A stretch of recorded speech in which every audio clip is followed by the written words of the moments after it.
बहू बनी ड्राइवर सीमा की साड़ी रवि से होती है। रवि को नशे की बुरी लत लगी होती है। एक दिन अरे माँ, मेरा एक साइड का शरीर काम नहीं कर रहा है। मैं आज खेतों में कैसे जाऊंगा? अरे बेटा, ऐसा ना बोल। तेरे पापा के जाने के बाद से तू ही घर चलाने का सहारा है। मैं डॉक्टर को बुला लाती हूँ। देखिए बहन जी, रोहन के शरीर के एक साइड में लकवा है। अब वो कभी ट्रैक्टर नहीं चला पाएगा। घर में मंगूसियत का माहौल हो जाता है। लीजिए माँ जी, रोटी खा लीजिए। अरे बेटा, मुझे तो भविष्य की चिंता हो रही है। मेरा एक ही बेटा है और वो भी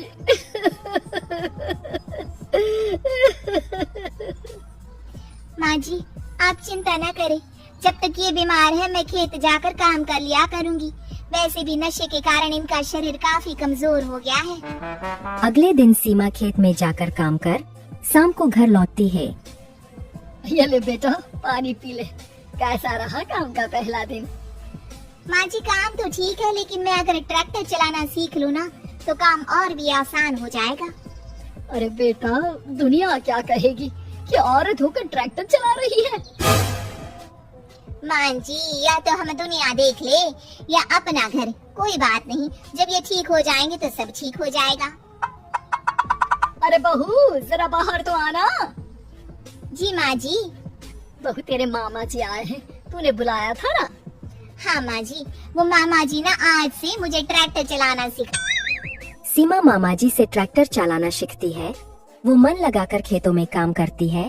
और एक दिन माँ जी, पता है इस बार पूरे गांव में सबसे ज्यादा फसल का उत्पादन हमारे खेतों में हुआ है।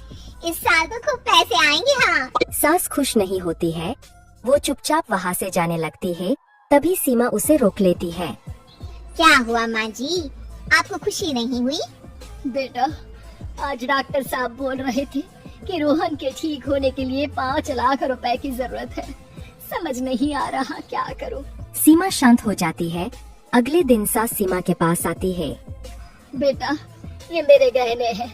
इसे अपने गहनों के साथ जोड़कर सुनार को दिया। जितने पैसे हो ले आ, डॉक्टर को आज ही देने हैं। सीमा अपने गहने और सास के गहनों को लेकर दुकान में बेचकर पैसे लेकर घर आ जाती है। माँ जी, सिर्फ 3 लाख रुपए का ही इंतजाम हो पाया है। बाकी के पैसे कैसे आएंगे? बेटा, अब तो एक ही चारा है, हमें जमीन भी बेचनी पड़ेगी।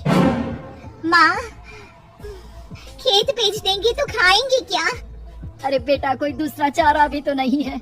रोहन ठीक हो जाए तो वो मेहनत करके इससे भी बड़ी जमीन ले लेगा। सास बहू मिलकर खेत भी बेच देते हैं। अब पूरे पैसे लेकर सास डॉक्टर के पास जाती है। डॉक्टर साहब, ये लीजिए सारे पैसे। बस किसी तरह मेरे बेटे को ठीक कर दीजिए। आपका बेटा ठीक तो हो जाएगा, लेकिन 6 महीने का समय लगेगा। सास बहू सोच में पड़ जाते हैं कि अब तो कोई जारिया भी नहीं रहा जहाँ से उन लोगों की कमाई हो। अब कमाएंगे नहीं तो खाएंगे क्या? माँ जी, मेरे माता पिता ने लड़की होने के कारण मुझे ज्यादा पढ़ाया लिखाया नहीं, लेकिन ट्रैक्टर चलाना सीखकर मैं कुछ काम करने के लायक तो हो ही गई हूँ। अरे बेटा, ट्रैक्टर अब कहाँ चलाएगी? खेत तो बिक गए हैं। माँ जी, मैं किसी और के खेतों में दिहाड़ी में काम कर लूंगी, कुछ तो पैसे आएंगे ही ना। कहकर सीमा काम करना स्टार्ट कर देती है। जैसे तैसे उन पैसों से गुजारा चल ही रहा था। माँ जी, पास के अस्पताल से मुझे नौकरी के लिए ऑफर आया है। पैसे भी ये 4 गुना ज्यादा मिलेंगे और अब खाने पीने दवाई के साथ हम कुछ पैसे भविष्य के लिए भी जोड़ पाएंगे। लेकिन काम क्या है बहू? माँ जी, मुझे अस्पताल की एम्बुलेंस चलानी है। अरे, तू तो मेरी बहू नहीं, बेटा है बेटा। जरूर जा बेटा।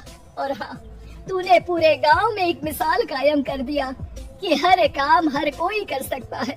उनके लिए लड़की या लड़का होने की कोई जरूरत नहीं। सीमा मन लगाकर काम करना शुरू कर देती है। आगे जाकर